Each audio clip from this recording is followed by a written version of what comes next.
Welcome back to the Homemade Podcast of Sports with your host, Jay Pops. Guys, as you can see, it is NFL Sunday, baby. Texan time. So guess what? The game comes on in about 10 minutes here, all right? But before we got to that game, guys, I had to come out with this Overreaction podcast to what Texas A&M did on yesterday morning when they played Utah State. Okay, so for the ones that could not watch it, stat wise, I'm just gonna update you on it and stuff like that. All right, so the final score was 44-22. Texas A&M has moved up in rankings as well. They are now the number 16 team, and Texas A&M is 2-0. Okay, they played Utah State on yesterday, and then they played UTSA on last weekend. Now we get ready for the big time matchup and for the game that everybody has been waiting on, which is Notre Dame that comes up on next week. Okay, everybody wanted to know, was A&M going to overlook any of these opponents before they got to Notre Dame? Okay, so we can finally go ahead and put that to bed. A&M has scored 40 plus points in back-to-back games, although it was UTSA and this other one here was Utah State. Okay, Marcel Reed, for the most part that I've seen, Marcel Reed has looked pretty sharp over these past two games. All right. In this game here alone against Utah State, he was 19 of 28 for 220 yards with about 3 touchdowns, 0 interceptions again. Last game against UTSA, he had about 289 yards, 4 touchdowns, 0 interceptions. This game here, we saw more of Marcel Reed running the football. He was optioning. He took off running when he didn't see anything, stuff like that. So he was about 10 carries, 66 yards, 1 rushing touchdown. I don't know what else you want from Marcel Reed when you're playing teams like that, okay? However, what we did see, we saw a mixture of the running backs, all right? Le'Veon Moss had about 10 carries, 68 yards, 1 touchdown. Ruben Owens, 7 for 40, 0 touchdowns. We even saw Jamarian Morrow in the game, and he had about 40 carries for 32 yards. E.J. Smith, 3 for 25. Amari Daniels, 6 for 18.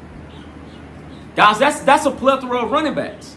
All in all, to end out, we had about 45 rushing attempts, 235 yards in total. That's the A&M team that I think a lot of people wanted to see, but we also had about 319 yards passing, in which Miles O'Neal had to come in because Marcel Reed went down with a scare. I'm here to let everybody know Marcel Reed is okay, and we're going to see him in the Notre Dame game, all right? All in all, there was about 4 passing touchdowns. Miles O'Neal was 3 of 5 for 99 yards and 1 touchdown, and that was the one throw that he had through to Mario Craver, okay? Mario Craver has had back-to-back 100 yards receiving games. In this game here, he was 5 for 114, 1 touchdown. Casey Concepcion continues to be a threat. 6 for 73, 2 touchdowns. And Terry Bussey, they said that they were going to use him a lot this year. Terry Bussey, 4 receptions, 55 yards, 1 touchdown. Astor Belter-Roman, he dropped a couple of throws. That's okay, right? He's a freshman. You got to let him get used to it. 3 for 48, Theo Millennium-Ostrom, 2 for 16. Ruben looked good, 1 for 11. And we even saw Kelshawn Johnson, which is the true freshman, 1 for 2. This team looks like a better offensive team.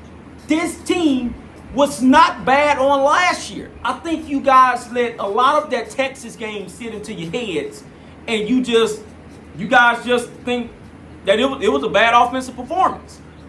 On last year, this team was 1 win away from going to the SEC championship game, and I'm not going to continue to mention that, okay? On the defensive side of the ball, Scooby Williams, he had the most tackles. He had a sack in this game. Cassius Howell, my God, 3 straight sacks alone. That has not been done in FBS since 2015. He had 3 straight sacks. He had 3 straight sacks on 1 drive. I don't know what you want from Cassius Howell.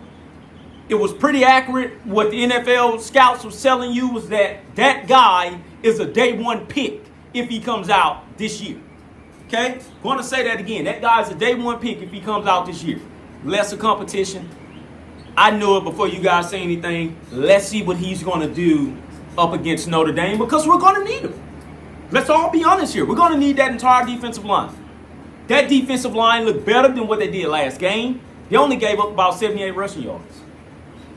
That passing defense continues to wow me in a good way, not a bad one. They continue to wow me. Des Ritz is by far going to be one of the most improved players on that defense. I think Bryce Anderson looked good for the most part. Will Lee gave up a touchdown. I do believe we got to clean that up. I'm not going to say that the defense looked like an A, but the teams, Utah State and UTSA, the only reason why those guys scored 24 in one and then 22 in another, trash points. UTSA had about 17 in the first half, so that one I'll give them. The last touchdown, trash points. Okay, garbage time. They were playing against third string personnel that was out there.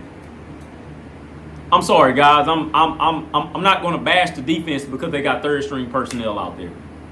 Do I want the third stringers to be better? Right? Because we may have to lean on those guys. Yeah. So I'm right along with you guys. But in this game alone, right, we continue to see Marcel Reed progress because a lot of you guys felt like he wasn't it last year.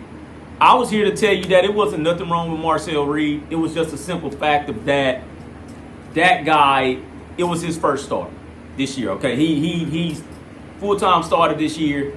It's his team offensively. It's his show. And let's run, okay? A couple of things, right, to note down in this game, though.